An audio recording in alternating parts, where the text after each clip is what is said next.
के हामीभित्र साँच्चै यस्तो कुनै शक्ति होला जसले हाम्रो जीवनलाई भनौँ न पुरै कायापलट गरिदिन सक्छ? हो, छ। आज हामी डाक्टर जोसेफ मर्फीको बेस्ट सेलिङ किताब the power of your subconscious माइन्डभित्र डुबुल्की मार्दैछौँ। यो किताबले हामीलाई त्यही लुकेको चमत्कारी शक्तिलाई कसरी जगाउने भनेर सिकाउँछ। अब यो किताबको सुरुवात नै जीवनका केही एकदमै आधारभूत तर गहिरा प्रश्नहरूबाट हुन्छ। यस्ता प्रश्न जुन हामी सबैले कहिले न कहिले आफैलाई सोधेकै हुन्छौँ। सोचौँ त एकछिन, किन कोही मान्छे सधैँ दुखी हुन्छ अनि अर्को चाहिँ उस्तै अवस्थामा पनि खुसी देखिन्छ? आखिर के हो त यो फरकको कारण? अनि त्यस्तै कोही मान्छे किन सफलताको सिडी चढ्दै जान्छ, पैसा कमाउँछ, आत्मविश्वासले भरिपूर्ण हुन्छ, अनि अर्को मान्छे चाहिँ उही असफलताको चक्करमा फसिरहन्छ? के यो सबै भाग्यले गर्दा मात्र हो त? डाक्टर मर्फी गर्नुहुन्छ, यी सबै प्रश्नहरूको उत्तर बाहिर कतै खोज्नु पर्दैन। पर्दैन। जवाफ त हामी भित्रै छ, हाम्रो आफ्नै मनको गहिराईमा। त्यसो भए के हो त त्यो जवाफ?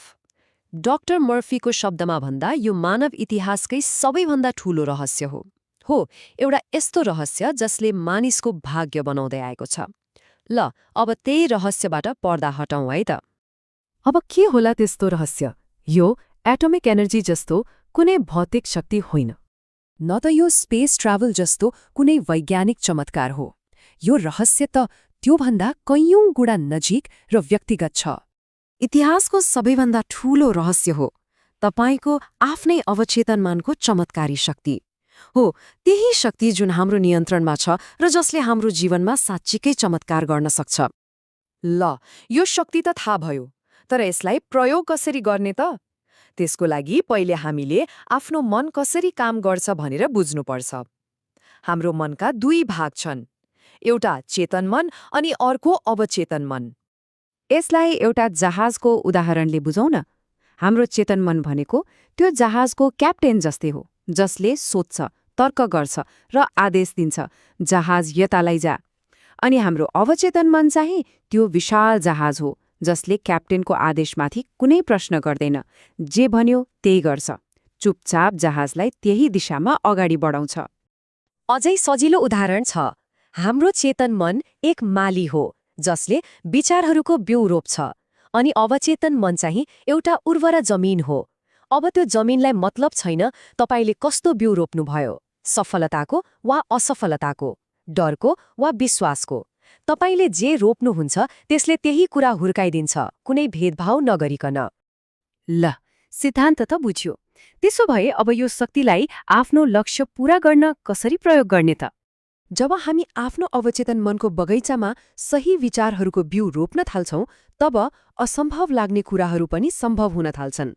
चाहे त्यो राम्रो स्वास्थ्य होस्, धन सम्पत्ति होस्, सफलता होस्, राम्रो सम्बन्ध होस्, डरबाट मुक्ति होस् वा साँचो खुसी, यी सबै हाम्रो जीवनको वास्तविकता बन्न सक्छन्। किताबमा दुई किसिमका मान्छेको कुरा गरिएको छ।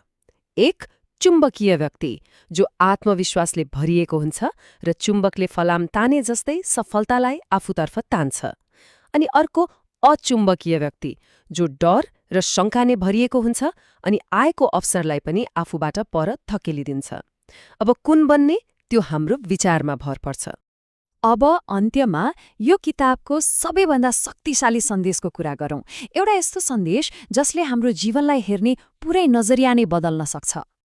यो कुरा सधैँ याद राखौँ, हाम्रो भाग्य अरू कसैले लेख्ने होइन, यो त हाम्रै विचारको परिणाम हो। जब हामी आफ्नो सोच बदल्छौँ तब हाम्रो भाग्य आफै बदलिन्छ। र जाँदा जाँदै एउटा प्रश्न छोडेर जान्छु सोच्नको लागि। आज हाम्रो मनमा कस्ता विचारका बिउहरू रोपिरहेका छौँ र ती विचारहरूले हाम्रो लागि कस्तो भविष्य बनाइरहेका छन्? जवाफ हामी भित्रै छ।